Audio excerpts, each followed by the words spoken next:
বন্ধু, তার আবার কোনো কোয়ালিটি লাগে নাকি? বন্ধু তো জাস্ট আমার মনের মতো হলেই হলো। আমাদের এই চিন্তা ভাবনা আদৌ কি সঠিক? একটি বন্ধুই তো পারে মুহূর্তেই তোমার অগোছালো জীবনটিকে অসাধারণভাবে সাজিয়ে দিতে। আবার একটি বন্ধুই পারে তোমার সাজানো গোছানো জীবনটিকে বিশৃঙ্খলার অনন্য উপমা বানিয়ে দিতে। সুতরাং বন্ধু তো এমন হওয়া উচিত যার সাথে থাকলে তোমার গুনাহ করতে লজ্জা লাগে, যার সাথে থাকলে নামাজ না পড়ে কাজা করার কোনো ওয়ে থাকে না।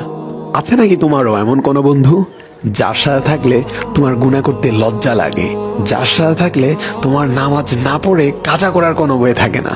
যদি থাকে তাহলে নিঃসন্দেহে পৃথিবীর সবচেয়ে সৌভাগ্যবান মানুষগুলোর মধ্যে তুমি একজন। আর হ্যাঁ, কমেন্ট বক্সে তাকে অবশ্যই মেনশন দিয়ে যাবে।